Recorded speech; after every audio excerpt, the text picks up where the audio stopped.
Praise the Lord, hallelujah, and thank you, Jesus. It's around that time right here on KAZ Radio where we have one of the most hottest shows every single Sunday at 3. None other than What's Going On with Lady D and Sir John. Take it away, Lady D. Well, good afternoon, and what a wonderful Sunday afternoon it is here in Cleveland, Ohio, live at Burke Lake Airport. This moon looks like London. London, the fog of Cleveland. Yes, well, we'll have to take it. It's better than snow. Absolutely. Okay, we've been slipping and sliding around town. Yes. How was it yesterday for you? Yeah, Not bad? not bad, yeah. Okay, yeah. And not to further ado, we've got, we're so honored and just so blessed to have our tax man here with us every year. Tax time. Tax time, cha-ching. Can you get some back or what you going to have to pay, right? Right. Okay, well, we have Mr. James Oliver in the house with JC and Associates. And he is here to tell us all about how to get ready for doing your taxes for 2018. Welcome aboard, Mr. Oliver. Well, thank you for having me. Yes. Mr. Oliver, Yes. give our guests a little quick overview. Oh, and before we do that, let me throw this number out because I know you all want to ask questions, and you should have some questions. With this new environment. Okay, so if you have any questions, feel free to give us a call at 216-289-1554. Take it away. All right. Well, I know a lot of people are concerned with this new tax bill and how it's going to affect 2017. Right. And for the most part, 95% of it will not affect 2017's taxes. There's a few things that will affect us. Okay. But most of it will be for 2018. So that's those who had feared about how that's going to affect. For an example, one of the things that you lose for 2017 is if you were able to deduct your mortgage insurance payments. If you had a mortgage, you had MIP, which is called mortgage insurance payments, premiums, and you could deduct that. That's no longer with us. And the other thing is that medical expenses, they have actually reduced that. It was up to 10% of your adjusted gross income. It's been reduced back down to 7.5%. That's only going to be for 2 years. Then it goes back up. Oh. So most of the other things that will affect us will be for 2018. And so, but there are going to be some major changes for 2018. For an example, exemptions are gone. So if you had 3 or 4 children, you would not be able to write those children off, or yourself. So in place of that, what they've done is that they've eliminated the exemptions, but what they've included is the standard deductions. So for this year, the standard deduction was $6,300. Well, for 2018, for a single person, it'll be $12,000. Okay, for a married couple, it's $12,600 for this year. Next year, it'll be $24,000. So that's it. There's some give and take on this stuff. Mhm. So will it be good? Will it not be good? Don't really know. One of the things that in terms of a political move, as far as the president has done, is that he wanted all the payroll services to adjust people's income for those new tax deductions they put in place. And so he has made it mandatory for payroll services to kind of change that. So people would see that in their paycheck. So he could then receive the accolades, say, hey, you got more money in your paycheck. But here's one of the problems. When people were doing W-4s prior to 2018, you normally would do it based on your exemptions. So if you were just married, it would be 2. If you were single and had 3 kids, then you'd do 4. Right. Well, now since the exemptions are gone, how are these payroll services figuring out what to change and how to change on your W-2, on your payroll? Because Okay. if it was based on exemptions are now gone. What basis are they using to make those adjustments? Right. So that could be a little bit of a problem. And so you may want to double check as you supposedly see your tax or your pay stubs starting this month. If they're taking out too much taxes, you could be in trouble. So do you want to bring it down to 0 then? Well, Since the exemptions are gone. I would probably keep it at 0, or at least keep it the same as it was before. If Okay. you owed money last year, Okay. or this year, let's say you've done your taxes, and they're making your withholdings even less, then you're going to be further in the hole. So is it up to you, or is it up to the employer to make sure that you are No. getting the right amount of It's- taxes your coming out of your taxes are, check? when you do your taxes, it's up to you. It's always up to you. Now, your employer has some influence. However, it is up to you to make sure the right withholdings are done. So it always comes down to you. Okay. They're just doing it because this is what there was instructions to do. Because, like I said, You were instructed to do it this year. they was instructed to do it for this year, this Okay. month, because he being the president, wanted people to see how their taxes would, or how their income would increase based on his new tax laws. So he wanted people to see that now. So that's why he made that move. Okay. So you either bring it down to zero or keep it as it is. Yes, exactly. But some of the other things in terms of some of the changes, for an example, home equity loans will no longer be deductible. Wow. Wow. Well, that hits my business at my regular job very yeah, hard. That's Right. what we do. And so another deduction is, for an example, for those, now remember, our president said he was for the middle class, he's for the working man, he was Yeah. for, okay, well, all those people who are in unions, who pay union dues, whether you are law enforcement, firefighter, mailman, EMS, all the, Public let's say, servants. construction workers who play a lot in union dues, gone. You will not be able to write them off for 2018.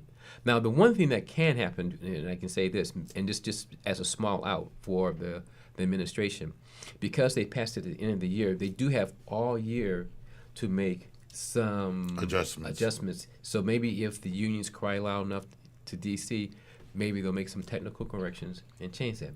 But as of today, union dues are no longer with us. Oh, You know, if you well, pay for for, the other side, that's probably a good news. well, yeah. Midterms are coming up. Well, that could be very well. That's it. So if the people who weren't for the taxes, because here's the other thing. What do you mean good news, John? Well, he meant Well, that. obviously, he wasn't for the middle class or the working man. Right. That's what I mean. Oh. So good news. So what he's saying is that because 2018 is the midterm elections, and so if people are not happy with what they're seeing in the White House, whether it be what he's done or some of the administrations has done, then there is They're possibility. reflecting their vote. Right. So now here's the other thing that you have to, a lot of people don't realize. In order for these tax laws to be permanent, he needed 60 votes. He did not get 60 votes. Right. And because he didn't get 60 votes, most of these laws are all temporary for Correct. maybe 6 to 10 years, depending on the legislation. And so there's ways, so if this doesn't get those votes, it could go scale back. Right. So those are things that you need to concern yourself about. It That could be changed. It could change back to what it was. It could be changed. Yeah, absolutely. And then, of course, the adjustments in the future and things like that. Right. Well, if those crazy Democrats went on ahead and paid for the wall like they're supposed to, we wouldn't have had all these problems. Well, they didn't need a wall because there's already a wall, and the majority of illegal immigration is coming through the wall that is already there. So what's the point of having a wall when it doesn't work? But let the wall be there. I mean, if you want to. Well, it's funny. We talk about the wall. I mention on Twitter because I get a lot of stuff, and I say, well, instead of a wall, why won't we invest in drones? Land and aerial drones can do the job a lot better. What's the point of a wall when we already know it doesn't work? Well, remember, 45 is determined the things that he says. And he likes to think It's to a certain segment of people. I right, understand. and he's going to kind of stick with those things. For an example, he told the coal workers, "Get ready. We're going to go back to work," and they're still waiting. They got the suits clean, the hard hats clean, and ready to go. And Market it's determines. It's not going to happen. The market determines. Yeah, I mean, but coal's outdated. I mean, It's outdated, and the market's moved on to something cheaper. Right. But once again, he told those people. Simple as that. Yeah, even though you won't be able to deduct those union wages, but it won't make any difference because they ain't going to be working anyway, so that's not a big deal. So, But so what things are still deductible now and next year? If you have your own business, Okay. that's still a great tax deduction. Okay. And so you can use your business as a self-employed person to still write off many, many deductions. For an example, you can do income shifting. Now, what's that mean, income Yeah, I was shifting? going to say, what is that? Well, for an example, well, if you have children, let's say maybe at least 7 to 8 years old, you can have them helping in your business. Now, we all know that allowances, if you give your child an allowance, that's not a deductible expense. Right. How if you have them help you in your business, Right. working, whether it be, maybe answer the phones, clean up the office, Right. program your computer, doing things around, then you pay them as a wage, though those wages are deductible for you, okay, on your taxes. And so one of the things that strategies that people will do is that you can hire your child, you can pay your child, you can open up a bank account and put that money in that bank account. You can use that money to, let's say, for an example, write off private schooling, right? Because because you put it in the account, the child pays for the school, you pay the child, and that's now a deductible expense. That's a strategy that you can do, and you can still do that under the new tax laws as well as the old tax laws. Okay. So that's something that you can do in terms of income shifting. You can also do things like work out of your home. Working out of your home, normally when you, here's another small thing, in terms of the new law. The new law says that, of course, this is really more so towards the rich, so maybe it's penalizing them, but before you could buy $1 million home, and you can write off the interest on that. Well, now that's capped at $750,000. Now, unless you had a contract that was made in December and you closed on it before April of this year, Okay. you can still do $1 million. However, if Lady D, if you want to get that $1 million home, you want to get it all tax deductible. Right, yeah, you have to kind of scale back a little bit. You can only get a $750,000 home Okay. in order for it all to be written off. Okay. So, but anyway, under tax laws, normally the only two things that you can normally write off would be your interest and your taxes.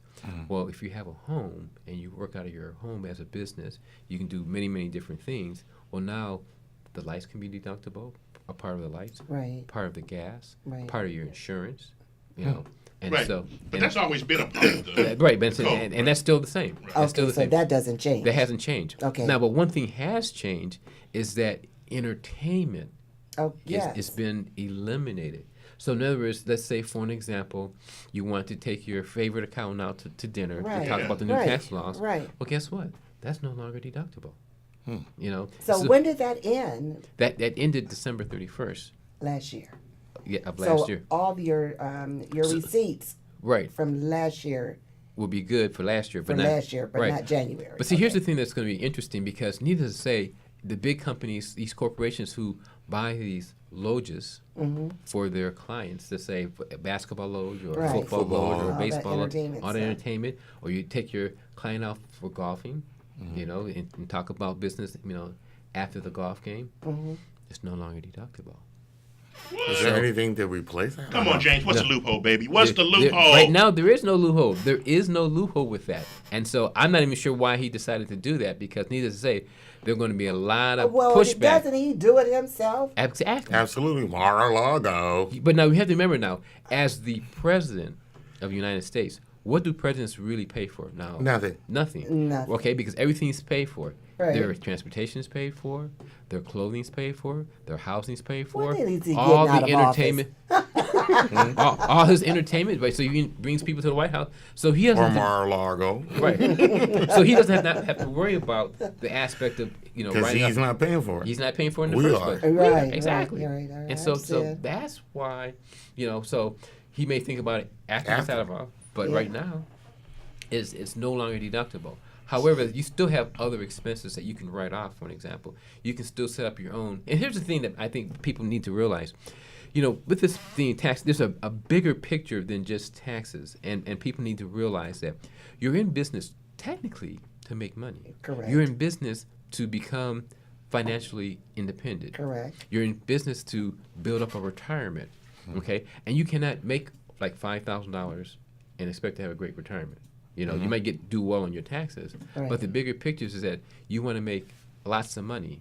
You want to make, and so I suggest to people who say they have a small business, wrong thinking.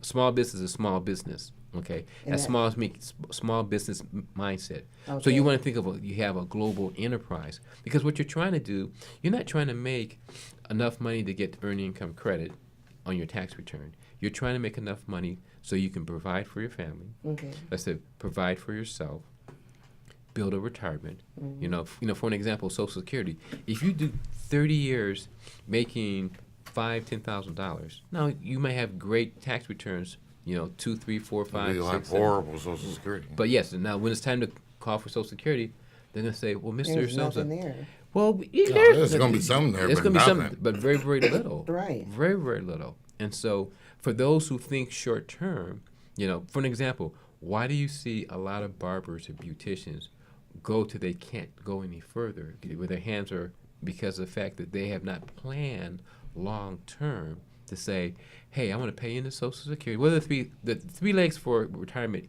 The three conventional legs would be Social Security, pension, and savings. So even though pensions are going away like the dinosaur, we still have the 401k. Right. Okay. Well, once again, if you're self-employed, you have a self-employed 401k. That's money that you can put away for yourself. Correct. Okay, and then later on you can get back on that. But if you never put any money away, then you don't have any money when it comes to retirement. And I don't think people think about that. It's nice to not pay the government a little bit of money, or even get back a nice refund with earned income credit, child tax credit, on those things when your income's under a certain amount. And that's kind of fine and dandy. But when you get to 60, 65, 70, and you're ready to say, I'm kind of tired of working, well, guess what? What are you going to have? To retire Right. from. Where's that nest egg?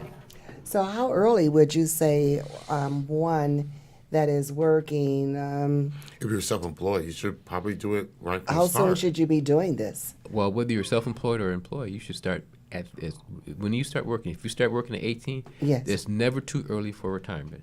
Never too early. The one conversation I have not heard yet since I've been doing taxes for the last 25 years, someone saying, James, I made a mistake. And I say, well, what's that mistake? I've got too much money in retirement. I overdid it. I got Right. way too much money.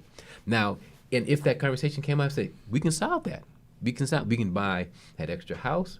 We can buy those extra cars. We get it down where we want it to get. Right. But I have heard the conversations the other way saying, James, I didn't save enough money. In fact, I talked the other day to a gal who was worked for the post office. She retired, and she's now working a little bit of part-time, but her income from her retirement and her part-time job is not meeting expenses.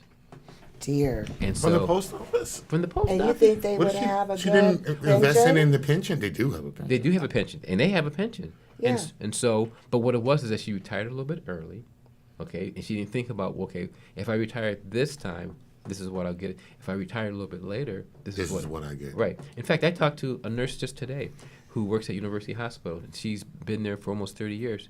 She says, well, I'm planning to work for, I said, well, what's the difference between working 30 years and 35 years? What is your increase in your pension? She says, James, I have no idea.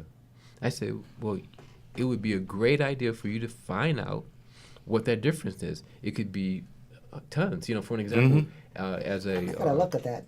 right. So Because I'm right. looking at 5 more years. I want to quit working. Right, but once again, you need to plan for retirement. And so once again, you cannot plan early enough because something called the power of money, or the in terms of. In fact, I have at home a little diagram where two people, call them twins. One guy invests $2,000 from 18 to 28, and is earning about 8%. His brother doesn't start until he's 29, so he starts 1 year later. Okay. Okay. Now, mind you, the first one only invests 10 years. Okay, doesn't invest another penny at 8%. At 65, the person who invested the first 10 years has more money than his brother who invested $2,000 for the next 25 years, because the power of money Grows. grows. The interest. The interest, and so compounding interest. Remember, Einstein said it was the eighth wonder of the world, and it still is true.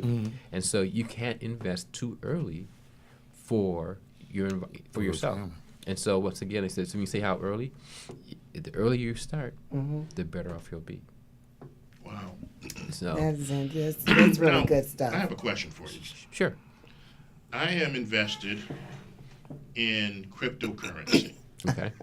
I started last year, Okay. in 2017, and I must admit, I loved it. I enjoyed it, making money left and right. Then all of a sudden, my Congress and Senate decided to vote on this tax law where cryptocurrency is now considered a asset. And because it's an asset, it's taxed Right. as an asset. Correct. Is there any benefit to me being a business owner and having it as an asset versus being like a guy like John and having it as an asset? Is there some less tax I pay, or is it a way that I can use it as a business asset versus just an individual asset? Well, if you're in the business of having other people, let's say, in fact, there are businesses actually right now who will help you invest in different entities, so to speak, in terms of, so in other words, if you started a business and say you're trying to now get people to invest in this thing with you, okay, and so you can turn it into a business and make it, worth your while in terms of getting people in, traveling around to acquire enough people, let's say investors, so to speak. So there's a way you can do that to turn it into a business. The only thing about Bitcoin, and there's obviously, maybe not obviously to most people, but there are other cryptocurrencies coming out. It's just like when Uber first started, most people didn't even heard it. And then now we got Lyft and some other companies that are coming out. So I think what Congress was trying to do is to try to put some regulations, because it's really at this point, it's not regulated. At this point, Good. Yeah, but see, But it's wait a not minute, gonna but- last for long though, No. because anything that you is unregulated, they want a piece of the pie. They got to there get you go. some. See, They Well, the want point some. is, that's They the whole want point some of action. Bitcoin, that they don't get a piece of pie. Right, but once again, our Congress people, whether you like them or not, they're savvy people. So that's why they're thinking about, okay, how can we get a little bit of piece of the pie, whether it be Bitcoin, any other cryptocurrency, and they're gonna gonna be hard. they're gonna keep working until they get something. No, they don't control the internet. They don't control the internet, but they're gonna do their Right. darnest Well- to try to do that. Well, it's like I said, in 2017 when I was doing it, it's like the Wild Wild West. Right. There was no regulation. Right. Just this month, I pulled out some cryptocurrency or some Bitcoin, deposited into my PNC bank account. Okay. And for in 2017, when Coinbase sent me my money, it was Coinbase sending me my money. There was no issue. Right. Now we charge Now you a when fee. Coinbase sends me my money, PNC Bank, let me show the PNC employees, PNC Bank We just worked there. Sorry. charges me cash advance of $5. Like it was like I used my credit card Like a Yeah. for a Visa. cash advance, Right. a $5 fee. Right. Right. Right? Right. It really infuriated me because what I used to do is I used to use PayPal. And when PayPal sent me my money, there was no fee, except what PayPal took out. But when I sent my money directly from Coinbase, we got a call coming in. I'm sorry. Oh, okay. We No, will I didn't- take us a caller. Okay. I was going to say, my suggestion was to go back to PayPal. Wait. That's what I did. Okay. That's what I had to do. But PayPal was down for a while Right. at Coinbase, so you couldn't. You had to go straight to the bank. Oh, okay. So they took out the fee. So yes, they're getting. Everybody wants a piece. Right. To your point, a piece of the pie. And I guess what I wanted to know is a business different than an individual when it comes to assets? Yes, because Okay. business assets you can write off. Normally, personal assets you generally don't. Okay, good. So that's one thing you want to keep in mind. So business assets I can write off. An Correct. individual, you have to. well, individual, depending on the asset. So like for an example, if I have a computer, I'm just using it for my personal business, or my personal pleasure, then I really can't write that off. Now, if I use my computer for business, now I can write off the cost of that. Okay, And we so- got it. We got a caller Go coming ahead, in. Okay. caller. Hi, Okay, come caller. on. Hello. Go ahead, caller. Can you hear us? Okay, I have a question, Okay. and this is very interesting, by the way. Is there a time when it's just too late to start saving? So No. I know, folks, I work for the government, the local government, and I know folks who all they have is OPERS. They don't have anything else.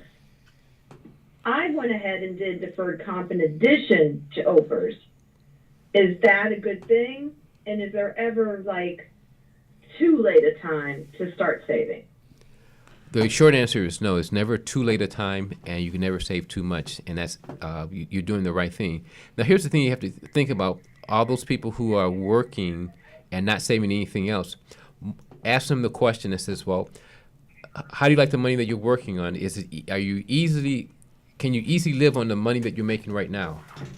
And if the answer is no, we all know that OPERS, PRS, all those state government Right. pensions, you cannot make 100% of what you make in retirement. You might make a percentage, you may make 60%, 70%, 80%, whatever it may be, but no one makes 100% no matter how many years they make it. Right. Okay, so if you're having a hard time living on 100% of what you're making now, how are you going to live on 60% of that when you retire? So Right. you need a savings, So something you need, else. You need something else to supplement that. And because a lot of government workers, because they don't get Social Security, now you need something else in place of that.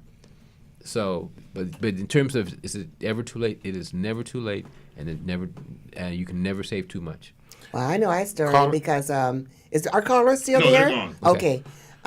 Because I know I sat down with a financial planner, and she says, you really need to have about 4 or 5 different accounts to have your money set up in. Sure. So that way you have this for that and this for that, And I actually start, doing that.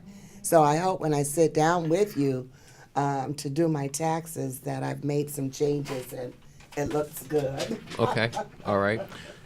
But she mentioned she doing the old person. She opt out to do something else. I forgot No, what she it didn't was. opt out. She opt in to the deferred comp. Deferred comp is That's what I was- the equivalent of a 401k.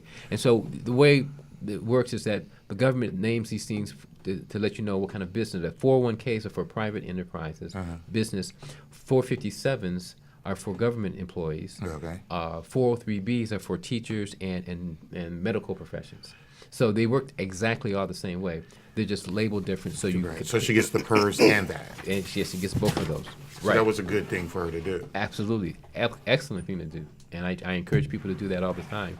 And it's really amazing that you have to sometimes literally twist people's arms for them to save money for themselves. Yeah. Right. And I know that was one of the, I think one of the mistakes my mother made because she worked for the state government for a long, long time, her career. And then, of course, when she retired, you had Black Monday that happened, and then 2008 happened, and it took a huge toll on her because she didn't do anything else but OPERS on her retirement. what's the I, issue? I, Go I ahead. just want to throw this number out because I got people texting me. The call-in number is 216-298-1554. Listeners. Okay, go ahead. So she had to go back to work to build up her Social Security because you have a certain amount, Right. so she can get something from Social Security. Well, let me give you a staggering statistic. For the people who retire at 65, the number of people who can live the same lifestyle, retirement 65, is 4%. 4%. 4%. That means 96% of the people who retire at 65. Now, mind you, we've got the baby boomers are retiring 10,000 a day. Correct. Okay, there's that many baby boomers, but only 4% can live the exact same lifestyle. So they have to in- do something. They have to we- cut down on their lifestyle. They have to either maybe go back to work.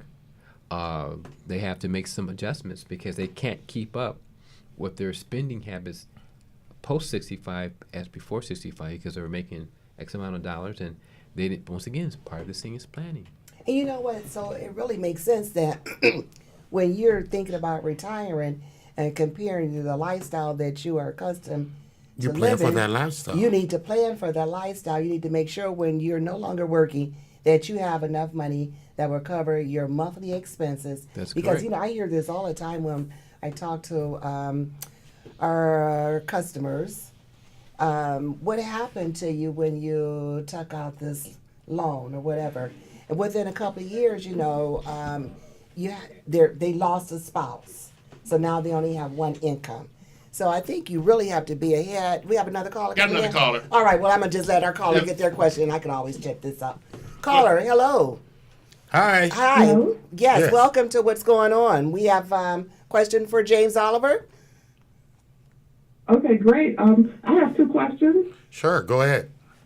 Okay, my first question, what penalty do I suffer if I pull money out of my IRA, even if I plan on paying it back? What tax penalty do I suffer, Mr. Oliver? And the second question, I have my grandson come to my house and he does work. Rather than just giving him money every week, I have him come over and do my housework and things around the house for me. Should I have him set up himself as a business, or should I pay him as an employee? But would Okay. you have to have a business to do that? Two questions. Well, I mean, there's she's not asking if she can write it off. She's asking for him if she pays him, how he should set up, and it would be great for him to set up himself an account to Okay. learn a little about money and the value of money. Okay. But let me answer the first question. The first question, in terms of if you're under 59 and a half and you pull out money, then there's a 10% penalty. And so you actually have two taxes to pay. You have the first tax, which is your regular tax rate, and then you have a 10% penalty. Now, you say she's mentioned about paying it back. In theory, you have 60 days to pay it back, or you're subject to that. Okay, if you pull it all out. My suggestion is, if you have a 401k or through a company plan, instead of pulling it out with the intention to just borrow against it, and then borrowing against it, you don't have any penalties. Right. And so that would be the better route to go than to pull it out and say, well, I only got 60 days to pay it back. Something's going to happen. Mr. Murphy's going to set in, flat Right. tires, Right. hot water tank So- goes. So, Mr. Guaranteed, most of the time, you're not going to pay it back. So you're going to be subject to the So the best different- option. The best option is to A borrow. caller, you still with us? No, they're Oh. Okay. So the best option then for her is sort of pulling it out, some of her IRA, Right. and then paying it back. The best option would have been to borrow from it. Right. That's a better option. Let me give you the best option. The best option is, as you are building a financial foundation, Okay. that you want to have an emergency fund, a rainy day fund. That's what she was Okay. telling me. And so I suggest now, the conventional wisdom is like 6 months. I say maybe more like 9 months. Okay, for a couple of reasons. Because one of the things, especially for us, when I say us, because of the fact that, let's say if we lose a job, for our European counterparts, it's really easy for them to make a phone call, get another job. Right. It's not as easy as for us to be able to do that. Right. Okay, and so what happens is that it might take us a little longer. So by having your emergency fund, which is, like I said, about 9 months, and what I would suggest is have 1 month in your checking, 8 to 9 months in your savings account. Now, you don't get a lot of money in terms of interest, but it's a little bit of interest that you can earn. And so that way, if something happens with a little bit of conservative in terms of your side, you could actually live almost a year without getting another job. And if emergencies come up, that's why I say that. For an example, I remember just about a year ago, I went to Chicago for a convention. And I'm in Indiana, and I hear this flat tire. I said, man, I can't believe a flat tire. So call AAA, good old boy comes out, changes the tire, changes to my spare tire. And so then I said, well, I can't go back to Cleveland when I got to Chicago with, on this spare tire. Because what happens is that something happens to that tire. Right. So, long story short, I went to a tire place, and they said, Mr. Oliver, got some bad news for you. I said, what's the bad news? He said, that spare tire you put on, it's got a bubble in it. So you're lucky that you got here that far. So the long story of this whole thing is that I ended up buying 4 brand new tires, costing me close to $1,000. Now, fortunately, I had to borrow from my IRA account. I didn't have to do anything crazy because I had an emergency fund for that. I wasn't happy paying $1,000 for tires. Right. However, I had the money to do that, Right. and not it caused me any financial problems. You know, because I never would have thought going to Chicago and spending $1,000 Or going into debt, opening up a credit card on the spot. Exactly. You know. Exactly. So, but that's really the best situation. So you want to build that, let's say, this financial structure where you have emergency money, and then actually once you have emergency money, then you can start doing the investing. Then you should start thinking about buying a house. Because a lot of people don't realize, you have these people say, well, you need 3% to buy a house. Well, okay, that may be true, but if that's all you have in your account, as soon as you move into that nice brand new house, guess what you're going to realize? It's empty. The apartment that was fully furnished, that had the stove, the refrigerator, Yeah. okay, the washer and dryer. When you Yeah. come to the house, guess what? You don't have that now. So now you need money to furnish the house, need money to fix the house. Planning is important. Planning, there it is. Planning. Planning is important. Very, very important. And we have a lot of people who get these houses, and you go in these houses, they're empty because they didn't plan. And guess For what? all the extra stuff that has And to then go you with have it. unexpected things and repairs that come up, and Absolutely. and you hope that you don't have to dig up your front yard because you. Wow, that's why I I don't mean, like because it. it happened when we were growing up. I never forget. My parents bought this home, beautiful. We didn't know the roots of the tree was growing up under the house, and we had sewage problem. Create a problem. Right. And now that's an unexpected expense. Sure. Right. Now let me go back to this person's. got a so- question? See, I got a question. Sure. Okay. Well, isn't it important that you have credit for these emergencies? Isn't it important that, you can have credit cards so that if an emergency does arise, you can pay for it and then either pay that card off based on your ability to pay it off that day or that week or that month, or you may have to have that credit out for 2 or 3 or 4 or 5, 6 months. Wouldn't you advise that also as a form of emergency?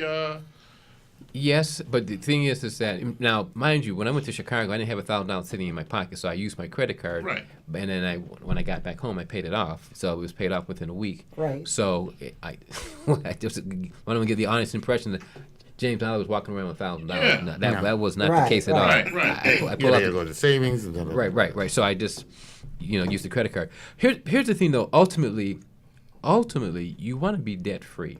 Okay. And so part of the reasons for that is because here's another staggering statistic. Now think about it. If someone's making, let's say, $1,000 a week, which might be a lot, so maybe $500 a week. Okay. $1,000 is pretty good. Okay, but 30% of that is taxes. Correct. You make 35%. You got Social Security, is 15%. You got federal taxes. You got state taxes. You got city City. taxes. So you're up. Okay, so that's 35% already out of your paycheck. So now you're down to 70%. Most people have an average of 15 to 30% in debt. Okay, so now you take that 15 to 30%, you add that to your taxes. Now you're only really working with, in terms of just money to flow, about 25 to 40%. And so now you think, well, I'm making all this money. How come I'm not getting any place? I'm not, because you're paying all out in credit cards, Right. in debt, in store cars, in the car, all these things that but even though you're thinking I'm making this kind of money, you're not really making that kind of money because your cash flow, if you're going to pay Without the rip, it's 35% Right. less. Right. 35% less for your taxes, and then a 30 to 30% if you're keeping up with your debt, keeping up good credit, you're That's paying another those out. 30. Right. Now you still need. So now you're gonna got 25% to pay for everything else: food, clothes, shelter, Entertainment. entertainment. Now, Mr. Oliver, I have a question Sure. about the credit cards. Well, before we get there, you wanted to get back and ask the. Yes. Oh, the second other part of the question, call. second part of the Second part of the okay. question. Now, with respect to this person's grandson working, Right. yes, I would set. See, we can never be too early in terms of teaching our children what to do with money. Okay. You want to teach them to stay out of debt. You want to teach them to manage their money properly. And so, a great thing would be to do, and maybe this have them early age that said to save, pay yourself 10 to 15% of your everything you make. Save it. And so if you do that, that person will have that concept by the time they grow older, and that they won't be lured when they go to college, because one of the things colleges They do get they gang banged by credit card companies. Oh yeah, credit card companies. Here, use this, and Right. so it would be great. In fact, in the Hebrew Jewish neighborhoods, they talk around the table just like this at dinner time about money. They talk about business. They talk about taxes. In fact, we talk around at the dinner table about how to be the next sports player. The next LeBron James. Okay, they're talking about buying the next basketball team instead of being a sports. So there's that conversations around our dinner tables are totally different. And so to teach that person's grandchild how to use money, how to manage it, would be a great thing for that person to do. So she absolutely. necessarily can't write it off for him. She might have better write it off. Now, if she has her own little business, at home, then she can write it off. Okay. Right, So- because she's so- like an employee. Right. Then that person can be So you can have both sides of the coin. So you have one side, the person who received the money. Okay, he's going to receive the money no matter what. Right. The question: what's he going to do with it? Now, the other person, if they want to use it as a write-off, start a little business. What do you have? And then you could write. She could write it off, and he can also learn in terms of managing money. Wouldn't you say that, because I know there's a lot of different credit cards, everybody's got an interest rate, but you only need just one major credit card, because that one major credit card is good anywhere you go, versus having the Visa, the J.C. Penney's, the NTBs, all the different company credit cards. I don't believe you need to have all of that. You just need that one major credit card if you were going to have one, or maybe two. Well, see, okay. I'm going to give you another little James Oliver version of this thing. I would probably say you would want to have at least two. Two, okay. And if you're in business for yourself, the reason why you want to have two, you want to have a business credit card Mm-hmm. and a personal credit card. So you use all your business expenses. That way you keep track of those expenses, and your personal credit card for personal things. Now, let me say something real quickly in terms of someone's mentioned about my credit score. I think FICO scores are ultimately overrated. And part of the reason I say that is because of the fact that what does the FICO score really say? It's an I love debt score. So the more debt you have, the better rating your credit is. And a lot of people, like in our job, people throw that in my position, say, what happened?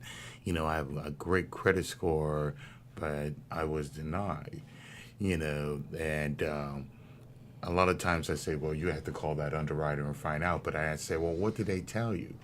And they generally come back to me and say, well, the letter said, or the underwriter said, my debt to income ratio was too high. Okay. Well, see, but once again, it's the mindset you have. Like, I would suggest, once again, planning. Planning. Even though you have that 800 credit score, you still have to plan. Right. See, the one thing that we tend to do, for an example, what busts your score, is to go out and buy a brand new car. Yeah. Okay? And so my suggestion, and I know people will not like the suggestion, is don't go buy a brand new car. But they tell you if you want to build your credit For what? to For why are you building your credit? build your credit or build your credit score, buying a car, or say one come out of bankruptcy. That's the easiest thing a person can get is Buy a a car. car, rent Buy an a car. apartment. So Okay, but if you're going to buy a car, why buy A new one. a brand new car? okay. You can buy a used car. Let me give you a real life example. I had the misfortune of my father passing in 2013. However, before he passed, he bought my mother a brand new 2013 Honda Accord, paid cash for it, and so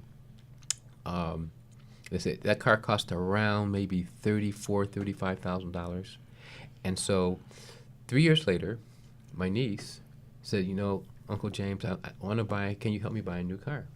I said, well, one, you don't need to buy a brand new car. Let's look around. And so she bought a Honda Accord. We actually got it from Youngstown, and it was maybe around 21,000 miles on it. So it had an extended warranty. Well, that's a brand new It car. was a pre-owned certified car. Mhm. It had all the bells and whistles of my mother's car, and it cost even with the warranty, $17,000. Now you put that car next to my mother's car, you couldn't tell the difference. Half of that price for, and that's it. Is of course she says she's going to drive it till the tires fall off, but but the thing is that you really shouldn't. Here's maybe a barometer. Whatever you make in terms of your income, your car should not be, the worth of the car should be maybe half of your income. So if you make $40,000 a year, okay, the absolute topmost, in fact, all your cars should be not more than $20,000. So that way, if you keep that in mind, and it should only be maybe 15 to 20% of your monthly income. So, and what people, you have to remember, in car dealerships, they don't sell cars. Okay, that's the first They thing. sell interest. No, they don't sell interest. No, what they sell is they sell payments. The Right. first thing they're going to ask you, now what kind of How car much you can want? you afford? How much can you That's afford? what they What's say, your how much monthly can payments? afford. Right. So they're selling payments. Right. And so they'll find the car to fit the payment. That Now, of payment. course, they will try to find you a new car. And so some of the things is that, in fact, I had a client who got taken, but so be it. She was, she says, well, the new car, the payments were lower on my new car than the car that I was driving. I said, but guess what they did? You went from 3 years, 36 months. Now you got a 72-month Month. payment. Now, even though it's lower, you're paying a longer period of time. So they made their money in plus. Oh, absolutely. Yeah. They're selling payments. Selling They're not payments. selling cars. They're Right. selling payments. And so, I think they were more happy than she was leaving the car lot. I'm sure you know that when you turn a car back in, it loses its value. The first 2 years. As soon as it come off the lot, they always say it appreciates. Right. So the first 2 years is I said that's why I would suggest. In fact, I'm thinking about getting a car myself. Will I get a 218? No. 217? No. 216? Maybe. But 215, okay, that's what I'm gonna look for. 215, because most of that depreciation is gone, and so now I can get a better value, low mileage. I can get one of those cars, leasing cars. People have to turn those leases back in. Okay. Low mileage. That's what I look for. In fact, that's what we found with my niece. Okay. And it was, So, what's the difference between financing and leasing a car? I call a lease a fleece. And so if you're trying to build wealth, you don't lease a car. You know what? Because I was leasing a car, and someone told me, "You might as well buy that car," And so I took it off from leasing and bought it because one thing about the leasing, Well, why of is it a course, fleece? It's a lower because payment. you're paying the same thing, What you get at the end of it, John? and at the end when Exactly. you get ready to turn it in, if it's over the mileage, you have to pay that. Right. If there's any damage, you have to pay that. So they really hit you at the end. So you have to be a person that really is, and then you're not even enjoying it if you got to do all of that. Right, because remember, at the end of the lease, even though you pay a lower payment, at the end of the lease, what do you have? You don't have the car, and you're out of money. So Well, you're- you're supposed to flip it over and get no, another. yeah, but see, if you're building wealth, you're trying to get rid of debt. With a lease, you never get rid of a car note. You Right. always, okay? If you look at what wealthy people do, now for an example, it's no different. If Lady D is a great cake maker, okay, why should I experiment? And I said, let me just get your recipe. Let me get your recipe for this German chocolate cake instead of trying to toy around and figure out what to do. If you look at very wealthy people, they don't lease cars. They do not lease cars. But they're giving cars Oh, out. but still. Oh, my goodness, You know, No. well, They are. but some are, but I'm saying, but generally speaking, the wealthy people do not lease cars. Sam Walton, when he was still alive, he drove a 13-year-old truck to work. Right. Okay. Now, Mr. Walton could afford a fleet of trucks, but he chose to drive a 13-year-old truck. And I said, you won't Warren find Buffett. people leasing cars because one of the things you want to get rid of, you want to be debt free.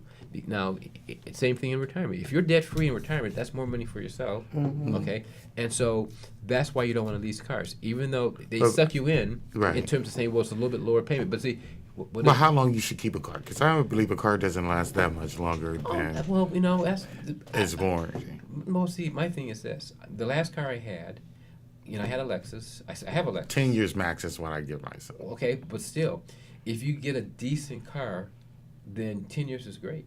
You know, my Lexus lasted over 10 years, and instead of buying 3 Oldsmobiles or having 4 lease payments for the same amount of time, I bought the Lexus. It was a used car, paid for it. I had time to accumulate money for my next Lexus. So when I bought my next Lexus, I had money for that. Okay, and so, but you don't want to, like I said, if you're not trying to build wealth, then lease a car. But if you're trying to build wealth, then don't lease cars. You buy cars. The other thing that Lady D talked about, this thing, you're limited number of miles you can drive. Okay, and as much as I drive, I would never want to do that. The other thing is this intangible wear and tear. They don't tell you, or they do tell you in the small print. Yes. If there's more wear and tear than we think you should have, we're going to ding you for that. Yeah, you have to pay that. And so you have no idea what they're going to look at from the outside, from the inside. Well, maintenance. You should do You know, that. but they will. They say your seats looks like they're worn a little bit more than they should be. So we're going to charge you $1,000 for that, and it has happened. And it can get very Well, expensive. only reason I say that because every car I've ever had, I made sure that it looked exactly the same when I turned it over. So you're an anomaly, but most people don't do that. But You're an anomaly, John. But here, and then also, not to throw this out No, here. I mean that's you're why I smokers, always get and they may when not want I smoke go in get the another car, You know, so all of I that always goes get in the top pay. value because it looks exactly the same as when I got it. Right now, if you're a smoker, they're gonna ding you for that. Yeah. Right, but there's a So- way to get around that. Okay. Yeah. I'm a smoker. Okay, And but every time I still, turned the car in, who they were like, wants to drive I thought a you were a car? smoker. And I'm like, Okay. what do you mean? It's like, we can't, the guy will come back, the maintenance out there to check it. Well, that's it's like amazing. They can't tell. Once again, Oh, because there's John. certain products But- you use. You're an anomaly. Okay, but you know what?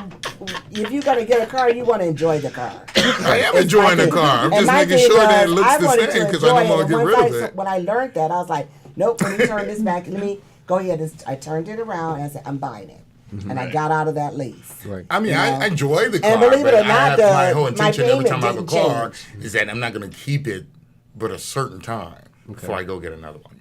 Well, once again, you have to take in account your likes and dislikes and what you want to do with the car. But if you, let's say, are planning to keep a car for a while, then if you only plan to keep it for 2 years, yes, probably would be better for the lease. Ideally, you would, and sometimes dealerships will tell you if you lease a car, you can write it off. Well, if you buy a car, you can write it off. So it's not like there's nothing special about leasing a car that you can't do with a car that you buy. Let me ask you this question. Then I want to get back to the changes that are going on because we're running out of time, and I know we need another show for you. Okay. Okay. But what would be your take on if you was to buy a new car and you always wanted to stay in a new car, so you would keep the car for 2 years and then trade it in and get another one? Is that? See, well, once again, Is that being smart? no, it's not being smart. Unless you just have the cash. If you got cash to pay for a new car and you can pay for every 2 years, great. Which I means don't do that every if you 2 years. if you got Every cash, that 5. means you've got your pension plan in place, you got your emergency money in place, you've got other things, your investments in place. Okay. So now you can afford to pay for a car cash. You can do as many. You want to buy 2, 3, or want to buy every 2 Now, years. I'm not saying, okay, someone that didn't have all that in place. I know that's not the thing to do. Mm-hmm. But then, just so that you wanted to keep a new car, you're going to keep a note. New use. You're not buying it. Mm-hmm. You're not coming out buying it, but you're going here, you just, But why would you want to buy when you can get probably the same quality car? You can get an extended warranty if you really just want an extended on a warranty. user. Yes, okay, absolutely. okay. I said On a used car? right. Okay. So now let's go back to on the changes that's going on for next year, James. Okay. Tell us some more. Okay. I have So, to suck your brain. Come on. What else? well, one of the nice things that's happened, and if you have a corporation, own a corporation, that the rates have drastically come down from 35% to 21%. Yep. Now, here's the other thing.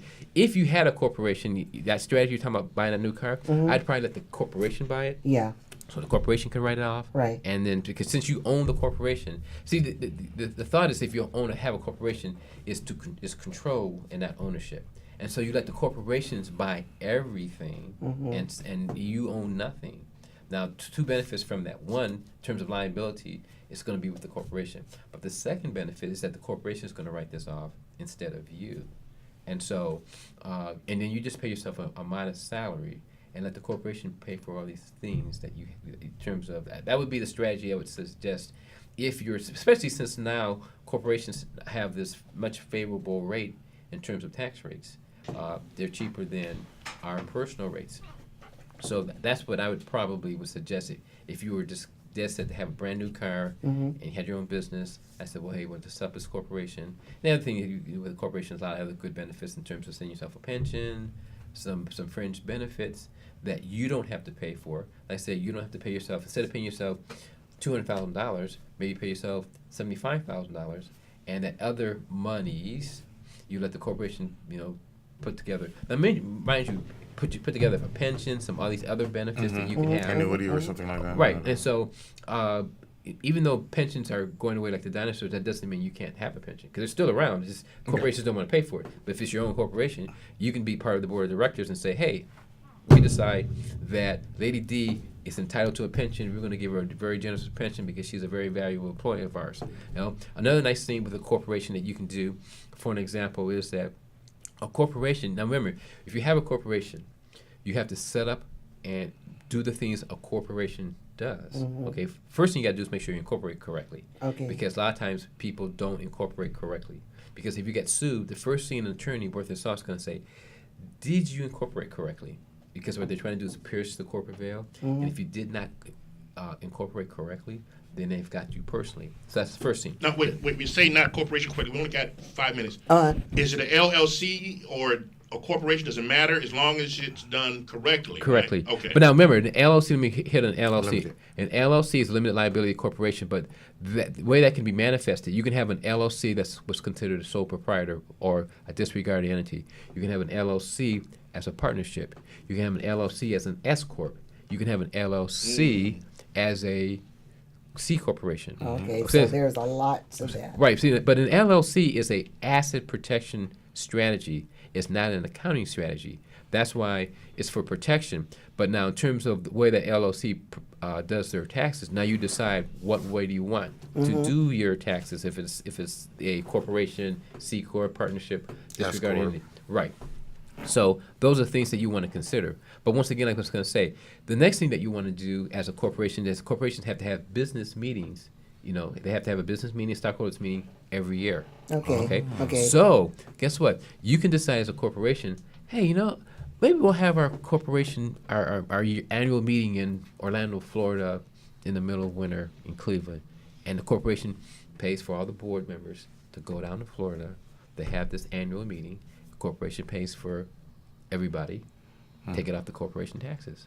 Or you can do this. You can have the corporation say, we're going to have monthly meetings at my house. The corporation is going to rent your house, part of your house, for the monthly meetings, 12 meetings. Let's say we're going to pay Lady D's $600 a month. Well, there's a little known tax law that says if you rent out your house less than 14 days a year, 14 days or less, all the money you collect is tax-free. Oh, wow. Okay. So the corporation can write off on their taxes. Okay. And it's tax-free to you. Right. So that's you can get your mortgage paid. Right. Well, exactly. you know what, Mr. Oliver, we're bringing you back. So don't worry. You'll be back next month. But this month, if you need to get your taxes done, if you want to have a consultant, please contact Mr. Oliver. Give them your number. Tell them how they can get you. My number, I can be reached at 216-491-9350. That's 216-491-9350. The key to taxes, though, is tax planning. So now we got the new tax laws out. It's the plan. Once I've been talking about this word plan. Plan your strategies for the year so that at the end of the year, you already know where you're going. Excellent. And I just want to throw this out, and we're going to wrap this show up. He also has a book. It's called A Dozen Expensive Tax Mistakes That Cost Business Owners Thousands. So you may please get this book from Mr. Oliver as well. And again, we're going to wrap our show up. Sorry, we got to go. But, when it's getting good, it's getting good. Mr. Oliver will be back in the month of March. Thank you for tuning in with Lady D on What's Going On. Oh, you just forgot about me. No.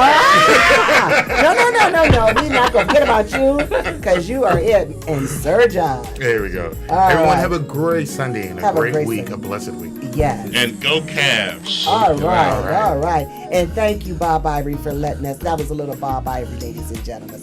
We're going to wrap it up with Sway With Me by Bob Ivory. Actually, it's Body Up. But Body up, body up. All right. Oh, all right, look at her.